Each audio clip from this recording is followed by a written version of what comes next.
आप लोगों का फिर से स्वागत है 40 मिनट क्लासेस में। ठीक है, जैसा कि हमारी साइंस की क्लास चल रही है तो हम रिप्रोडक्शन चैप्टर पढ़ रहे हैं, जिसके अंदर हम असेक्सुअल रिप्रोडक्शन पूरा कर चुके हैं। और सेक्सुअल रिप्रोडक्शन में हम लोगों ने प्लांट के बारे में पढ़ लिया था कि प्लांट कैसे अपना रिप्रोडक्शन करते हैं, काफ़ी डिटेल में पढ़ लिया था। यदि आप लोगों ने नई वीडियो देखी है तो पिछली वीडियो जाकर देख सकते हैं और नोट कर सकते हैं। और आज हम भाई पढ़ने जा रहे हैं रिप्रोडक्शन इन एनिमल्स। अब रिप्रोडक्शन इन एनिमल्स में भी हमको ह्यूमन बींग के बारे में पढ़ना है, पर उससे पहले थोड़ा इंट्रोडक्शन हम कर लेते हैं कि एनिमल्स में रिप्रोडक्शन कैसे होता है। ठीक है, अब ये बात हमको पता है कि भाई जो सेक्सुअल रिप्रोडक्शन होता है उसके अंदर दो तरह के गैमेट्स हमें चाहिए होते हैं, यानी कि स्पेशल सेक्स सेल्स चाहिए होते हैं। ये बात हम पहले ही समझ चुके हैं। अब प्लांट के बारे में भी हम पढ़ चुके हैं कि क्या उनके अंदर जो स्पेशली सेल होते हैं उनको क्या बोलते हैं, कहाँ पे वो प्रोड्यूस होते हैं, कहाँ स्टोर होते हैं, कैसे पॉलिनेशन होता है, ये सब हम पिछली क्लास में अच्छे से पढ़ चुके हैं आज। ठीक है, आज हम लोगों को रिप्रोडक्शन इन एनिमल्स पढ़ना है। अब भाई एनिमल सेक्सुअल रिप्रोडक्शन करते हैं, यानी कि स्पेशल सेक्स सेल्स उनको चाहिए। ठीक, तो भाई जो एनिमल में जो नर होता है, जो मेल होता है, उसके युग्मक, और ये बात आपको पता है युग्मक यानी कि गैमेट्स का मतलब है सेक्स सेल्स। ठीक है, उसके गैमेट्स को भाई स्पर्म बोला जाता है, यानी कि हिंदी में शुक्राणु बोला जाता है। और जो फीमेल होती है, जो मादा होती है, उसके गैमेट्स को यानी उसके युग्मक को ओवम बोला जाता है, हिंदी में या तो डिम्ब या तो अंड बोलते हैं। तो ये चीज़ सीधा हमें याद होनी चाहिए, एक नंबर में कभी कभी पूछ लेता है। ठीक है, अब होता क्या है कि भाई मेल प्रोड्यूस करता है स्पर्म एंड फीमेल प्रोड्यूस करती है ओवम। तो हमें ये भी बात पता है कि जब ये दोनों सेक्स सेल आपस में मिलते हैं, ठीक है, तभी एक बेबी का निर्माण होता है। तो यह प्रक्रिया कैसे होती है इसको हम समझते हैं। तो सबसे पहले हमें स्पर्म का भी स्ट्रक्चर पता होना चाहिए। जो स्पर्म का स्ट्रक्चर होता है, सबसे पहली बात, ये जो स्पर्म, ये जो सेल है, ये बहुत बहुत बहुत ज़्यादा छोटा होता है ओवम के मुकाबले। स्पर्म ओवम के मुकाबले बहुत ही ज़्यादा छोटा होता है। और स्पर्म का जो स्ट्रक्चर होता है इस तरीके से होता है जैसा कि मैंने यहाँ बना रखा है, जिसके अंदर तुम लोगों को एक टेल दिख रही होगी, एक पूंछ दिख रही होगी, जिसको बोला जाता है फ्लैगलम। और ये इंपॉर्टेंट है भाई, एक नंबर में आ जाता है कि स्पर्म की टेल को क्या बोला जाता है। कई बार हम इन छोटी छोटी चीज़ों पे ध्यान नहीं देते हैं, है ना, एक एक नंबर हमारे कट जाते हैं। तो भाई एक एक नंबर भी बहुत ज़रूरी है, बूंद बूंद से घड़ा बढ़ता है, तो एक एक करके हमारे कितने नंबर हो जाएंगे। तो इस चीज़ को तुम्हें ध्यान में रखना है कि भाई स्पर्म की टेल को क्या बोला जाता है, फ्लैगलम बोला जाता है, हिंदी इंग्लिश दोनों में यही बोला जाता है। तो स्पर्म एक, ठीक है, लॉन्ग सेल होता है जिसमें कि टेल इसकी लॉन्गेस्ट पार्ट होती है, फिर बचा ये पार्ट। तो इसके अंदर तुम लोगों को न्यूक्लियस दिख रहा है और ये अपना ओवम है। ओवम स्पर्म के मुकाबले काफ़ी ज़्यादा बड़ा सेल होता है, ओवम में भी ये केंद्रक है।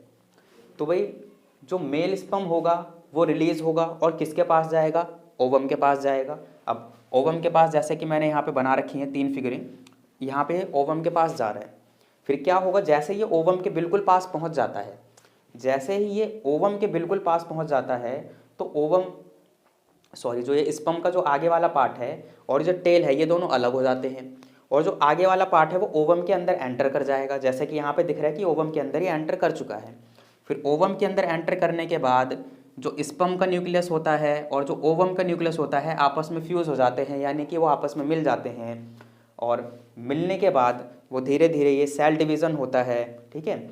और धीरे धीरे यही जो एक सेल था ये धीरे धीरे पूरे के पूरे बेबी में कन्वर्ट हो जाता है। अब यहाँ पर हमको ये ध्यान में रखना है कि जब स्पर्म और ओवम आपस में फ्यूज़ हो जाते हैं, यानी कि आपस में मिल जाते हैं, तो वो जो एक यूनिट बन जाती है, ठीक है, मिलकर ये एक हो जाते हैं। क्योंकि यहाँ पे क्या हो रहा है, न्यूक्लियस आपस में मिल गए, ठीक है, समझ में आ रहा है कि न्यूक्लियस आपस में मिल गए तो एक यूनिट बन गया। तो अब ये पूरी एक यूनिट बन गई, तो इसी एक यूनिट को क्या बोलते हैं, जाइगोट बोलते हैं, ठीक है, युग्नज बोलते हैं। ये बात तुमको ध्यान में रखनी है, ठीक है। जब भी स्पर्म और ओवम आपस में मिलेंगे तो जो चीज़ हमारे सामने आई उसको जाइगोट बोला जाता है। और इसी जाइगोट में सेल डिवीज़न होते होते होते आखिर में हमारे पास एक बेबी एनिमल होता है। आया, क्लियर हुआ? ठीक है, फिर से बता देता हूँ, मेल स्पर्म, फीमेल ओवम, ये याद रखना है। स्पर्म की टेल, ठीक है, फ्लैगलम याद रखना है।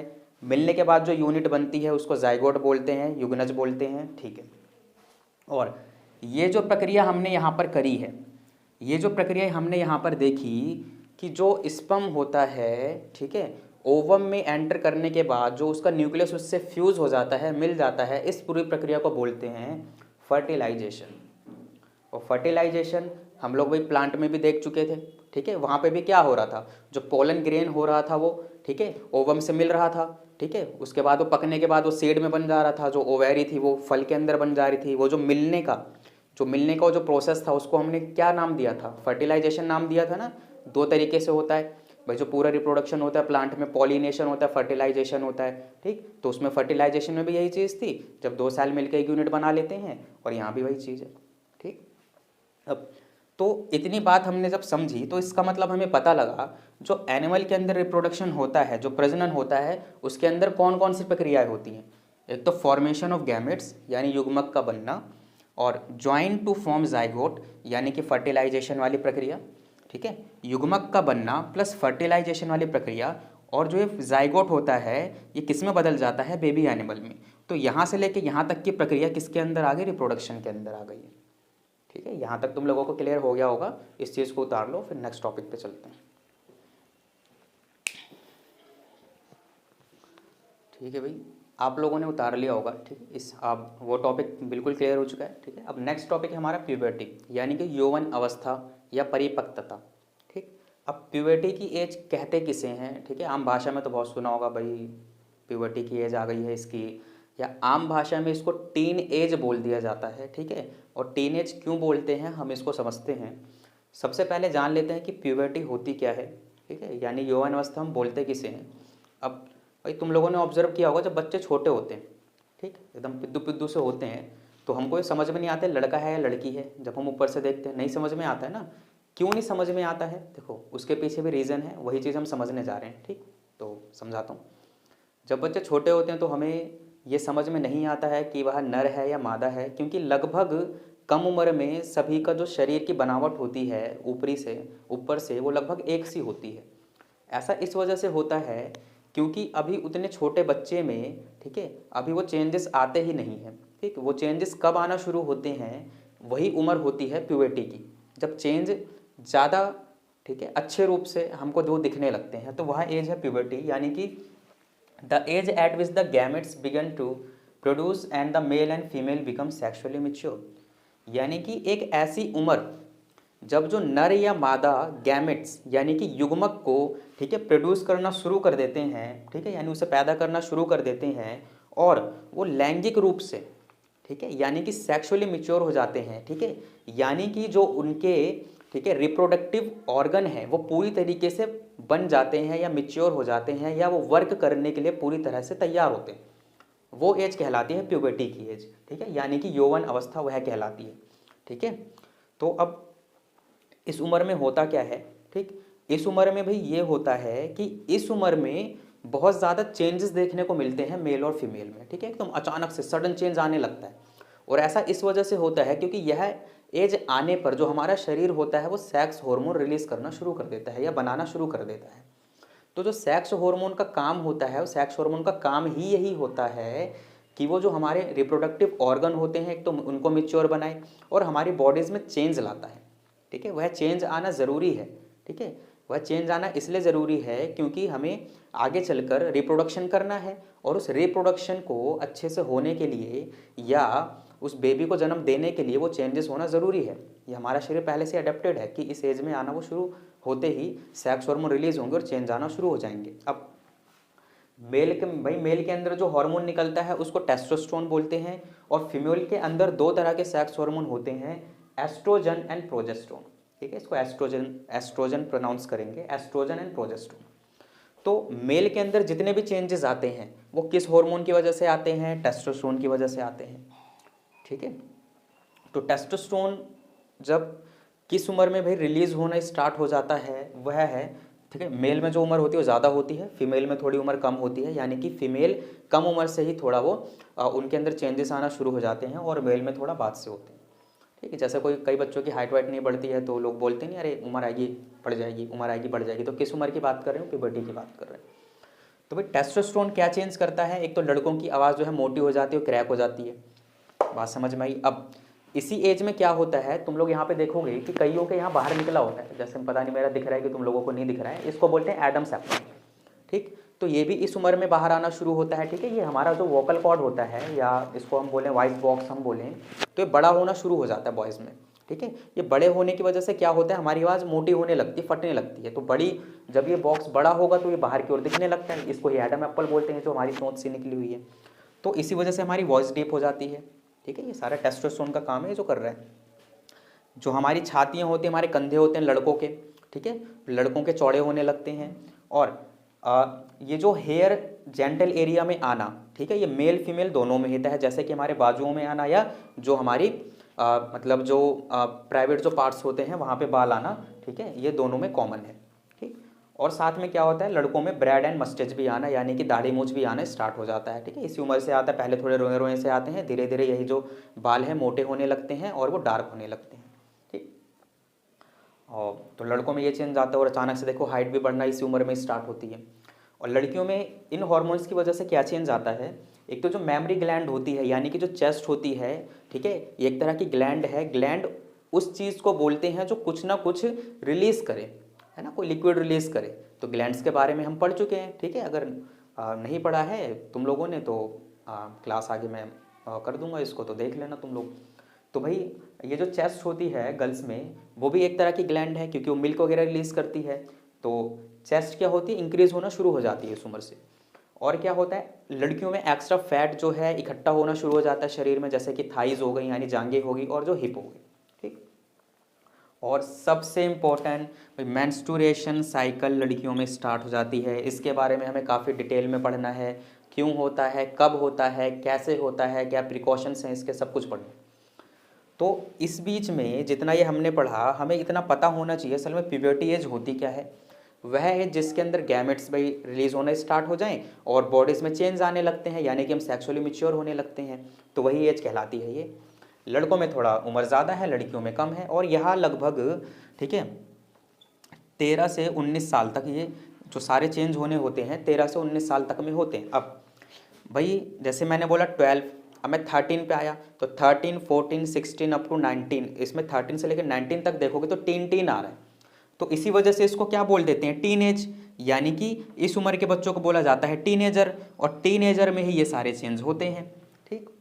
और इसी एज में होता है कि हम लोगों को ज़्यादा अट्रैक्शन महसूस होती है, ठीक है, क्योंकि हार्मोन ज़्यादा रिलीज़ हो रहे हैं। हम अपोजिट जो हमारा सेक्स है, अगर हम मेल हैं तो फीमेल के प्रति, अगर फीमेल हैं तो मेल के प्रति ज़्यादा अट्रैक्शन इसी बीच में महसूस होता है। तो यही वो एज है, ठीक है, जिसको प्यूबर्टी बोलते हैं, टीनेज बोलते हैं। तो किस वजह से होता है ये हमने जान लिया। फिर बाद में अभी हम इसके बाद ये जानेंगे कि टेस्टोस्टेरोन कहाँ पर बनता है, कैसे रिलीज़ होता है, और ओजेस्ट्रोन और प्रोजेस्टेरोन कैसे रिलीज़ होता है, कहाँ से होता है। तो इस चीज़ को उतार लो, फिर अगले टॉपिक पे चलते हैं। ठीक है भाई, आप लोगों ने ये चीज़ उतार ली होगी, ठीक है। अब हम आगे चलते हैं। आगे हम लोगों को मेल रिप्रोडक्टिव ऑर्गन और फीमेल रिप्रोडक्टिव ऑर्गन के बारे में पढ़ना है। तो पहले मेल के बारे में पढ़ लेते हैं, ठीक है। तो जो मेल होता है, यानी कि जो नर होता है, ठीक है, उसके अंदर जो मेल रिप्रोडक्टिव यानी जो ऑर्गन है वो कहलाता है टेस्टिस, यानी कि वृषण, ठीक। ये होता कहाँ पे है, जो मेल्स की जो एब्डोमिनल कैविटी होती है उसके आउटसाइड होता है। एब्डोमिनल कैविटी क्या होती है, जो हमारे लगभग ये पेट वाला जो हिस्सा होता है, यानी कि जो उधर होता है, ठीक है, तो इसको बोलते हैं एब्डोमिनल कैविटी, ठीक। कैविटी अब सबको पता है, 9th क्लास में पढ़ चुके हो कि कैविटी क्या होती है, ठीक। तो उसके ये बाहर होता है, इसकी संरचना गोल होती है, ठीक। और यही वो अंग है जो कौन सा हार्मोन बनाता है, टेस्टोस्टेरोन हार्मोन बनाता है। साथ साथ क्या बनाता है, सेमन बनाता है, यानी कि वीर्य बनाता है, ठीक है। तो ये जो टेस्टिस होता है, वृषण होता है, ये कौन सा हार्मोन बनाता है, टेस्टोस्टेरोन बनाता है, ठीक है। स्क्रीन पे तुम लोगों को डायग्राम दिख रहा होगा, उधर डायग्राम देखो और इधर मैं समझा रहा हूँ, इस चीज़ को समझो, ठीक है भाई। तो टेस्टिस को वृषण बोलते हैं हिंदी में। और इसमें से कौन सा हार्मोन निकलता है, टेस्टोस्टेरोन हार्मोन निकलता है। टेस्टोस्टेरोन हार्मोन इसके अंदर बनता है, और यही वो हार्मोन है जिसकी वजह से मेल के अंदर प्यूबर्टी आती है। और प्यूबर्टी क्या होती है, ये चीज़ अभी अभी हम समझ चुके हैं। अब जैसा कि तुम लोगों को डायग्राम में दिख रहा है, जो टेस्टिस है उसके ऊपर की जो सबसे ऊपर की जो लेयर है वह हल्की कठोर होती है। वो है जिस थैली यानी कि जिस लेयर के अंदर है टेस्टिस, वह क्या कहलाता है, स्कोटम कहलाता है, यानी कि वृषण कोश कहलाता है। और ये इंपॉर्टेंट है, एक नंबर में पूछ लिया जाता है कि जो टेस्टिस के ऊपर की जो लेयर है उसका क्या नाम है, या जो जिस पाउच के अंदर जो टेस्टिस है, ठीक है, उसका क्या नाम है, तो उसका स्कोटम नाम है, वृषण कोश नाम है, ठीक है। और अभी टेस्टिस की संख्या कितनी होती है ये भी ध्यान में रखेंगे, 2 होती है, ठीक, ये चीज़ ध्यान में रखना। तो वृषण कोश का केवल क्या काम है, यह इसको सेफ्टी देता है, ठीक है, और इसके अंदर ये होता है, ठीक है। अब तुम लोगों को दिख रहा होगा, ठीक है, जैसा कि फिगर में तुम लोगों को दिख रहा है, टेस्टिस के ऊपर कुछ इस तरह की संरचना है, कुछ इस तरह की संरचना है भाई, इसके ऊपर इस तरह की संरचना, ठीक है। इस तरह की ये जो संरचना है इसको बोलते हैं अधिवृषण, यानी कि एपिडिडमिस, ठीक है, एपिडिडमिस बोलते हैं। अब इसका काम क्या होता है, ये ना स्टोर करता है। अब मुझे पता है भाई टेस्टिस के अंदर क्या बनना है, स्पर्म बनना है, तो स्पर्म जो बनेगा है ना, उसके टेस्टिस का काम है तो केवल उसको बनाना ना, तो जब उसमें से निकलेगा तो इसके अंदर स्टोर हो जाता है, ठीक। इसके अंदर एक टेम्परेरी स्टोरेज होता है, ऐसा नहीं है कि हमेशा इसके अंदर रहता है, एक टेम्परेरी स्टोरेज होता है कि इसकी भाई कैपेसिटी है कि भाई इतना ये इसने स्पर्म को ये स्टोर कर सकता है। तो इसके अंदर बनेगा क्या, सॉरी, इसके अंदर जो स्पर्म बनेगा स्टोर किस में होगा, एपिडिडमिस में होगा, अधिवृषण में होगा, ये बात ध्यान में रखना है। तो एपिडिडमिस का क्या काम है, स्टोरेज ऑफ स्पर्म, ठीक है, स्टोरेज ऑफ स्पर्म, ठीक है, यानी कि शुक्राणु को ये स्टोर करता है, ठीक है भाई। अब तुम्हें दिख रहा होगा कि भाई एपिडिडमिस से एक नली जुड़ी हुई है, स्क्रीन में तुम लोगों को दिख रहा है कि एक नली जुड़ी हुई है। अब क्या होता है, एपिडिडमिस में जो स्पर्म स्टोर है वो इसमें से निकलने के बाद इस नली के माध्यम से जाता है। तो यह नली क्या कहलाती है, शुक्र वाहिनी कहलाती है, वास रेफरेंस कहलाती है। तो इसका केवल क्या काम है, ये एक स्पर्म का पाथ है, बात समझ में आई। अब तुम लोगों को दिख रहा है कि स्पर्म भाई इससे जाएगा, यह ऊपर की ओर से जा रहा है। तो ऊपर की ओर से जाने के बाद जो हमारा यूरिनरी ब्लैडर है उसके ऊपर से जाने के बाद अब वहाँ पे तुम लोगों को कुछ ग्लैंड्स दिख रही हैं, यानी कि कुछ ग्रंथियाँ दिख रही हैं, ठीक है। उन ग्रंथियों का नाम है seminal vessel and prostate gland, यानी कि शुक्राशय और प्रोस्टेट ग्रंथि। इनका काम क्या होता है, ठीक है, ये ग्रंथि है तो मतलब इसमें से कुछ ना कुछ निकलना है, ठीक है। इसमें से ठीक है ऐसे पदार्थ निकलते हैं जो एक तो जो हमारा स्पर्म होता है यानी कि जो शुक्राणु होता है उसको थोड़ा लिक्विफाई कर देते हैं, यानी कि लिक्विड बना देते हैं, ये बात ध्यान में रखनी है, ठीक है, थोड़ा तरल बना देते हैं ताकि जो उसका ट्रांसपोर्टेशन है वो आसान हो जाए। और साथ में क्या कर देते हैं, उसके अंदर ऐसे न्यूट्रिशन मिलाते हैं जिसके अंदर स्पर्म में फर्टिलाइजेशन की पावर आती है। Very very very important. यदि ये दोनों ग्लैंड, ठीक है, वर्क ना करें तो जो स्पर्म निकलेगा उसके अंदर फर्टिलाइजेशन की पावर होगी ही नहीं। तो यानी कि ये ग्लैंड बहुत इंपॉर्टेंट हो गई। तो ये चीज़ ध्यान में रखनी है। वैसे इन दोनों का काम तुम्हें क्या ध्यान में रखना है कि ये स्पर्म को एक तो लिक्विफाई कर देते हैं, लिक्विड बनाते हैं और इसमें न्यूट्रिशन को ऐड कर देते हैं, यानी कि पोषक तत्वों को इसमें ऐड कर देते हैं, ठीक है, आया समझ। अब तुम लोगों को दिख रहा होगा स्क्रीन में कि इन ग्लैंड्स के आगे ये जो नली है, जो आगे की नली आई है वह यूरिनरी ब्लैडर से भी मिली हुई है, यानी कि यूरिनरी ब्लैडर के आगे जो नली है और जो वास डिफरेंस है वो आगे जाके एक बन गई है। ये बहुत इंपॉर्टेंट है कि आगे जाकर वो नली एक हो जाती है। और इस नली के बारे में हम पढ़ चुके हैं, यूरेथ्रा यानी कि मूत्र मार्ग, भाई डाइजेशन वाले चैप्टर में, एक्सक्रेशन वाले चैप्टर में ये चीज़ अच्छे से पढ़ चुके हैं। तो ये चीज़ ध्यान में रखनी है, जो मेल होते हैं, जो ह्यूमन मेल होते हैं, उनके अंदर स्पर्म और यूरिन का जो रास्ता होता है वो सेम होता है और वो होता है यूरेथ्रा यानी कि मूत्र मार्ग, ठीक है। और ये भी चीज़ ध्यान में रखनी है, जो यहाँ से स्पर्म निकला है जब ये दोनों ग्लैंड इसको लिक्विफाई कर देती हैं, न्यूट्रिशन मिला देती हैं, यह स्पर्म क्या कहलाता है, सेमन कहलाता है, वीर्य कहलाता है। यानी कि इससे पीछे तो जो लिक्विड था, जो सेल थे, वो स्पर्म कहलाए और इसके आगे सेमन कहलाए, ठीक है। यानी कि पीछे शुक्राणु थे और जब इन्होंने, ठीक है, इसको मॉडिफाई कर दिया तो मॉडिफाई करके अब हम उसको क्या बोलेंगे, सेमन बोलेंगे। तो स्पर्म के अंदर फर्टिलाइजेशन करने की पावर नहीं होती है, सेमन के अंदर होती है, यानी कि वीर्य के अंदर होती है। ये चीज़ तुमको ध्यान में रखनी है। फिर आखिर में क्या होता है, जो यूरेथ्रा होता है, जो मूत्र मार्ग होता है, ठीक है, उसके आगे एक और ऑर्गन होता है जिसको इंग्लिश में पेनिस यानी कि लिंग बोला जाता है, ठीक है। और ये जो पेनिस और लिंग होता है, इसी के अंदर यूरेथ्रा होती है। और पेनिस का कार्य क्या होता है, ठीक है, कॉपुलेशन के दौरान यानी कि मिलन के दौरान, ठीक है, मिलन के दौरान जो पेनिस होता है एक माध्यम होता है स्पर्म को, ठीक है, महिला के यानी कि फीमेल के, ठीक है, ओवेरी तक पहुंचाना, ठीक है। तो पेनिस का ये रोल होता है।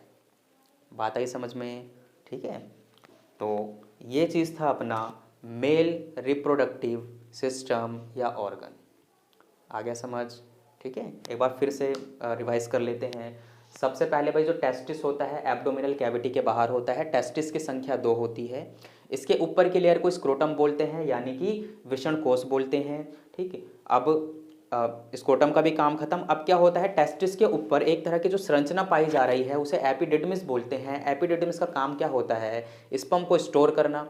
अब स्पर्म यहाँ से जब निकलता है तो कहाँ जाता है, वही वास डिफरेंस में जाता है यानी कि शुक्रवाहिनी में जाता है। शुक्रवाहिनी में जाने के बाद आगे इसका 2 ग्लैंड से सामना होता है। वो 2 ग्लैंड क्या करती हैं, इसके अंदर न्यूट्रिशन मिला देती हैं और उसको लिक्विफाई कर देती हैं, ठीक। लिक्विडफाइड करने से ट्रांसपोर्टेशन आसान हो जाता है और न्यूट्रिशन मिलाने से इसके अंदर फर्टिलिटी पावर आती है।